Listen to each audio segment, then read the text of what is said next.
These are 5 steps that you need to know about to build your omnichannel experience.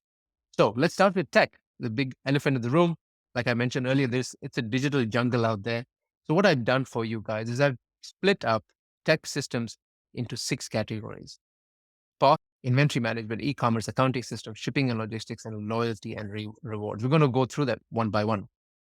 When I talk about POS and inventory, what I'm talking about is your first foot in the door in your retail store. You probably already have a POS and inventory management systems. But if you don't, then here are some examples of some leading point of sale and inventory management systems. We work with a few of these and we really love these systems. We think these are tier one systems that operate in a big part of the world and offer a lot of the features that a retailer already needs. Now, there may be some other systems that you've been looking at or you've heard of. The reason why I've presented these for you is because these are, like I said, tier one. They already offer all of the features you need and probably features that you don't need, that you don't know you need today, but will need tomorrow. And they offer that seamless integration with other systems. That is your e-commerce systems. E-commerce, as you already know, is table stakes. If you don't have an e-commerce store today, it's really important to be on that channel. And if you already have an e-commerce store, brilliant. You need to look at now bringing that online experience into your offline experience. But if you don't have an e-commerce store, what are some of the examples of systems that you could consider using? There's Lightspeed Ecom, there's BigCommerce, Magento, Shopify, and WooCommerce. Again, these are best of breed tier one e-commerce systems that you should be looking at if you haven't already. Now, I know a lot of customers use things like Wix and Squarespace. Those are okay to get started, but if you're looking to build that omni-channel experience, you want to be able to migrate to some of these because these then integrate with the POS systems and all of the other systems we'll be talking about in just a minute. The next thing that we want to talk about, apart from e-commerce, is AI. AI has been the buzzword lately, from ChatGPT to Mid-Journey. There's so much conversation happening in AI. And believe it or not, AI also exists within the retail space. And that typically comes in the form of chatbots. So today, chatbots are one of the critical pieces of how you can bring AI into your business. AI stands for artificial intelligence. And you want to leverage that because, again, there was a survey done. And the survey said that 73% people prefer chatbots as opposed to filling a form after hours.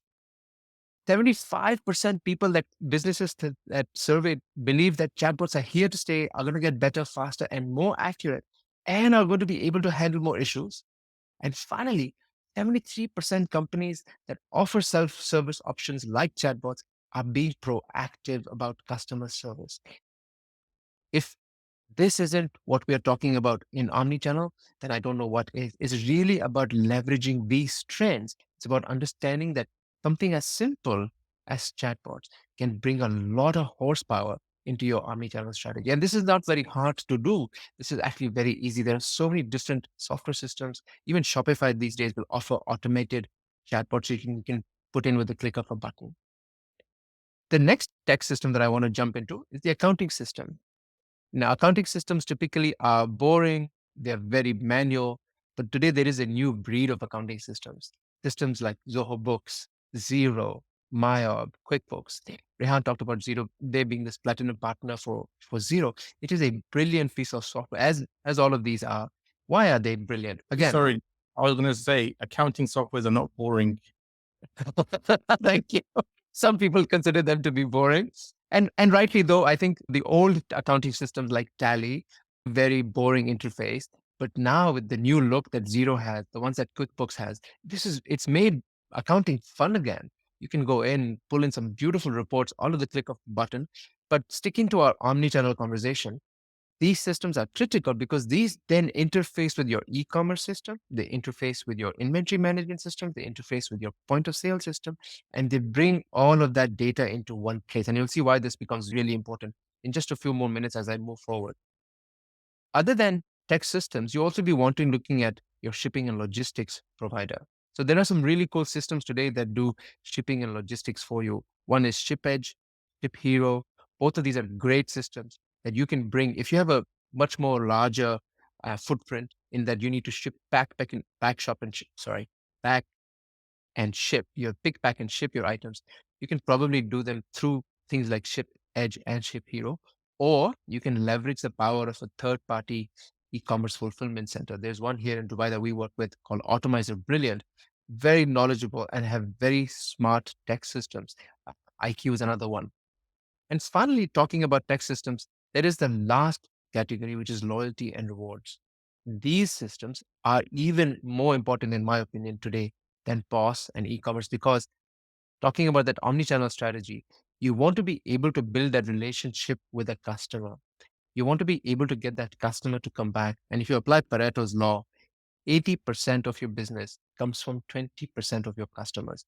Loyalty and rewards are that ability to bring that 20% back into your business again and again so you can drive 80% of your revenue from them. And what are some of the systems that you can use to make that happen? Kangaroo, Eber, Marcelo, Lightspeed Loyalty. Again, I've chosen these systems specifically because these integrate already with your point of sale system, they integrate with your accounting system, they integrate with your e-commerce system. And when you have the tech stack sorted, you've really now got a control on your foundational pieces. Now you've got the basics in place. So if you've got your tech sorted, what's the next step after that? This is knowing your customer. So coming back to those 5 steps about building that seamless experience, second step is knowing your customer. So how do you get to know your customer? Well, start to leverage channels like Instagram, their notification process through Instagram, being able to use something called in-store beacon. So in-store beacons are something that Apple popularized about 10 years ago. And now I don't know if you guys know this, but anytime you walk into an Apple store, without you even lifting your phone or opening your phone, Apple knows that you're in there, you're shopping around, and where in the store you're going, where you are. So something like that today is not very complex in terms of buying and setting up. It's very easy. It's very simple. But bringing that into your business will allow you to know where they're shopping in store and where if they're shopping online, what are they looking at? So you can start to build that database. Next, after that, is the shared data across channels. So earlier I was talking about this idea of having your tech system talk to your accounting system, talk to your e-commerce system. It's all about serving this one principle here called shared data across channels. You want to be able to understand your customer's journey between both of those channels. And you want to be able to target them with messages that make sense to them. It's very personalized, it's very segmented. And if you have all of these data sources coming into one channel or one source, it makes it very easy for you and it gives you that visibility that a lot of brands need today if they want to build omni-channel into their strategy. The fourth step is customer engagement.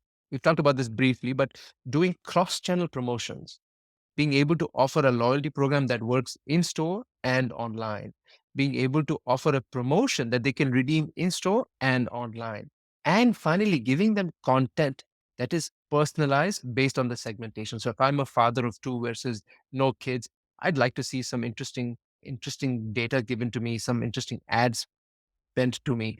This way, again, we're talking about building that engagement. And finally, the fifth step is getting flexibility with business models. This, I think, is something that a lot of retailers tend to forget in their day to day operations. Being able to expand and scale based on what the customer demands is a really good way to expand into that omnichannel space. So, what does that look like? Maybe you want to centralize all of your inventory in one place and fulfill from one place. Maybe B2C versus D2C could be something that you could look at. So having an open mind, this is more just to have that idea that having an open mind in terms of your channels should not be limiting. They should be open. You should be able to scale up and down as you need. So we've talked about the 5 steps to becoming omni-channel. Is that it? Is that all that has to happen? Actually, I want to give you 4 more steps, and this is to execute that 5 steps that we talked about. And what I mean to say by this here is we've talked about the tech systems, we've talked about the 4 other ideas, but does that mean that you become omnichannel? Actually, it is more a recursive, iterative process. You start with the tech foundations, you bring in the other principles, and you start testing. You start to collect data. You start to fix what is not working. You retest, and you fix those little nuances and make those little tweaks. And then you apply again, test again, collect again, and retest again. So I want to leave you with this idea that omnichannel isn't a one-stop set and forget kind of thing. This is an ongoing conversation. It's an ongoing journey. And it's something that you will have to live with for a very long time. It's not actually, it's not even it's an outcome. It's not even an outcome. It's a strategy. So and it's constantly changing. So you want to be able to stay on top of that, which is why I think these four steps are a great reminder that it's not a set it like an alarm and forget it. With that, I want to quickly bring us back to how we can help as Cloudscape. So I mentioned earlier, we are already partners with all of these different systems, and we believe that the future of retail is seamless. Whether it's a seamless customer experience, whether it's a seamless loyalty experience, whether it's a seamless shopping experience, or finally, even more importantly, a seamless brand experience, we can help. This is what we're good at. We are helping our customers with all of these five levels from point of sale to integrating that with accounting and e-commerce, or integrating that with loyalty and marketing, providing them a business intelligence platform, and finally making them omni-channel. And I mentioned already, we are already partners with all of the systems that we've talked about today, and we're able to answer any questions you guys have, which is why we're offering an audit. If somebody on this webinar is interested, we're happy to look at your systems, give you an audit, and tell you what is the challenge that you're having and how you can fix that. With that, Rehan, I want to hand it back to you for some Q&A. I hope some guys had some amazing questions and answers for us to dig into.